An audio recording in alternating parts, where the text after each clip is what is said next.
आज हम पढ़ेंगे अध्याय 3 राज्य सरकार। देखिए यहाँ सरकार मुख्यतः 3 स्तरों पर काम करती है। ठीक है, केंद्र स्तर, राज्य स्तर और स्थानीय स्तर। हम लोग जानते हैं ना, केंद्र स्तर पर प्रधानमंत्री कार्य करती है। ठीक है, राज्य स्तर पर मुख्यमंत्री कार्य करती है और स्थानीय स्तर पर हमारी जो स्थानीय सरकार है जैसे विधायक, ये सब क्या करती है, कार्य करती है। ठीक है, हम लोग पिछले क्लास में पढ़ चुके थे ना स्थानीय स्तर के बारे में। आज हम लोग पढ़ेंगे राज्य सरकार के बारे में। ठीक है, यहाँ पर देखिए हर राज्य में एक विधानमंडल होता है। ठीक है, जैसे कि केंद्र में एक संसद होता है और संसद के 2 सदन होते हैं, एक राज्यसभा होता है, एक लोकसभा होता है। उसी तरह से हमारे राज्य में 2 स्तर पर काम किया जाता है। ठीक है, एक है विधानसभा होता है और एक होता है विधान परिषद। ठीक है, तो इसको आप लोग थोड़ा यहाँ से समझने का कोशिश कीजिए। यहाँ देखिए विधानमंडल। ठीक है, विधानमंडल का गठन हम लोग आप लोग नहीं जानते होंगे, अनुच्छेद है संविधान के, हर अनुच्छेद में नियम और कानून दिए गए हैं और हमारा जो अनुच्छेद है वो है 395 अनुच्छेद दिया गया है, जिसमें 168वां अनुच्छेद में विधानमंडल के बारे में दिया गया है। ठीक है, तो आज हम लोग विधानमंडल में कौन कौन सा सदन है उसके बारे में क्या लेंगे, जानकारी लेंगे। ठीक है, आगे देखिए विधानमंडल का मुख्यतः 2 सदन होता है, एक होता है विधानसभा और एक होता है विधान परिषद। ठीक है, इसमें देखिए विधानसभा को ही हम लोग निम्न सदन या अस्थाई सदन के नाम से जाते हैं और विधान परिषद को हम लोग उच्च सदन या अस्थाई सदन के नाम से जानते हैं। ठीक है, अस्थाई सदन मतलब ये 5 साल के लिए ये जो सदस्य रहते हैं वो चुने जाते हैं, उसके पश्चात इसको क्या किया जाता है, बदल दिया जाता है। ठीक है, और अस्थाई सदन मतलब ये अस्थाई रूप से किसी भी सदस्य को हम लोग क्या कर सकते हैं, नॉमिनेट कर सकते हैं, चुन सकते हैं। ठीक है, सभी राज्यों में विधानसभा होता है।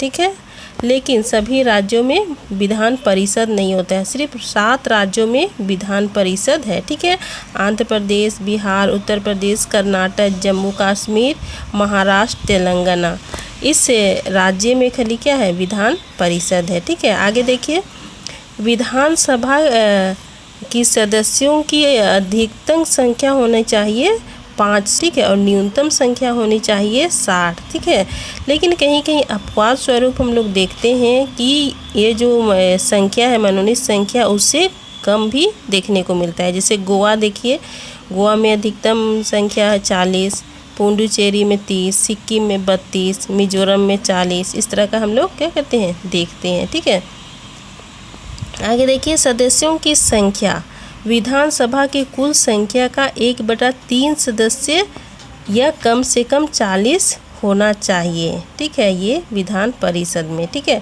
आगे देखिए यहाँ जो विधानसभा का जो चुनाव होता है वो प्रत्यक्ष रूप से होता है। ठीक है, मतलब जनता सीधे क्या करती है, सदस्यों का चुनाव करती है। ठीक है, और इसमें होता है अप्रत्यक्ष, मतलब प्रतिनिधियों के चुनाव के द्वारा विधान परिषद का सदस्य चुना जाता है। ठीक है, और इसके जो उम्र सीमा होती है वो 25 वर्ष होती है और इसकी जो उम्र सीमा होती है वो होती है 30 वर्ष। ठीक है, और ये मुख्यतः 5 वर्षों के लिए चुना जाता है विधानसभा का सदस्य और ये 6 वर्षों के लिए चुना जाता है। ठीक है, और इसमें जो विधानसभा में जो सदस्य चुना जाता है उसमें एक एंग्लो इंडियन को मनोनीत किया जाता है राज्यपाल के द्वारा। ठीक है, और इसमें देखिए राज्यपाल विधान परिषद के 1/6 सदस्य को मनोनीत करता है।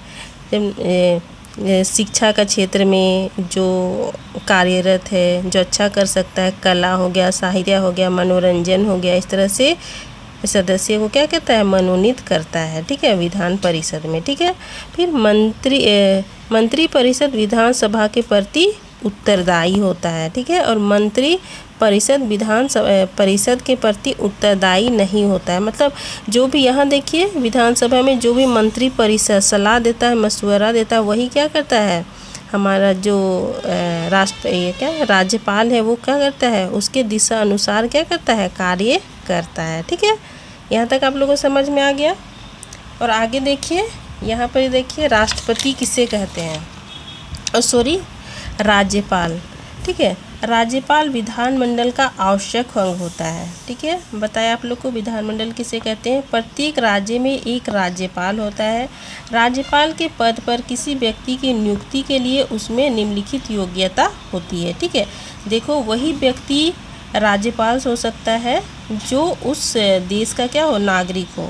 ठीक है, वह 35 वर्ष की आयु का हो। ठीक है, वह राज्य सरकार या केंद्र सरकार या राज्यों के नियंत्रण के अधीन किसी सार्वजनिक कंपनी जैसे heavy engineering corporation limited, Bharat तेल एवं प्राकृतिक गैस निगम आदि में लाभ के पद पर सेवारत ना हो। ठीक है, उसमें राज्य विधानसभा के सदस्य की योग्यता हो।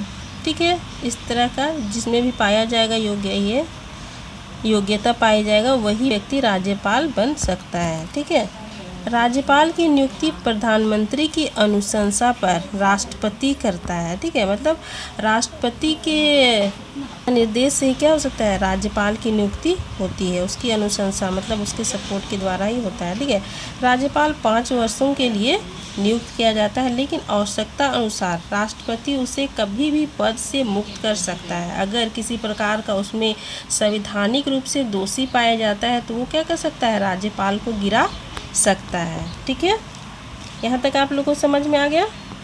देखिए, राज्यपाल राज्य की कार्यपालिका का हेड होता है। ठीक है, राज्य में केंद्र में जिस तरह से राष्ट्रपति हेड होता है, उसी तरह से हमारा जो राज्य है, राज्य का जो हेड होता है वो राज्यपाल होता है। ठीक है, और वास्तविक हेड क्या होता है, जो जितने भी कार्य करता है उसका जो वास्तविक हेड होता है वो मुख्यमंत्री होता है, और संवैधानिक रूप से जो प्रधान होता है वो राज्यपाल होता है। ठीक है, राज्यपाल की नियुक्ति राष्ट्रपति के द्वारा किया जाता है। ठीक है, राज्यपाल का कार्यकाल 5 वर्षों के होता है। मुख्यमंत्री की नियुक्ति राज्यपाल के द्वारा होता है और मंत्रिमंडल की है। ठीक है, नियुक्ति संबंधी जितने भी कार्य होते हैं वे राज्यपाल के द्वारा ही किए जाते हैं। ठीक है, जैसे वित्त आयोग की नियुक्ति करना, राज्य में लोक सेवा आयोग के मेंबर्स को चुनना, यूनिवर्सिटी के कुलपति राज्यपाल का चुनाव करना, यहाँ तक कि विश्वविद्यालय के कुल अधिपति वो स्वयं होते हैं। ठीक है, जैसे हाई कोर्ट के जज को राज्यपाल ही चुनते हैं, लेकिन राष्ट्रपति के सलाह पर वे चुने जाते हैं। ठीक है, यहाँ तक समझ में आ गया। अब लोग देखिए आगे, राज्यपाल की सलाह के लिए एक मंत्रिमंडल होता है जो सामूहिक रूप से विधानसभा के प्रति उत्तरदायी होता है। ठीक है, यहाँ तक समझ में आ गया। आज का क्लास इतना ही रहेगा, अगले दिन आगे का क्लास। ठीक है, धन्यवाद।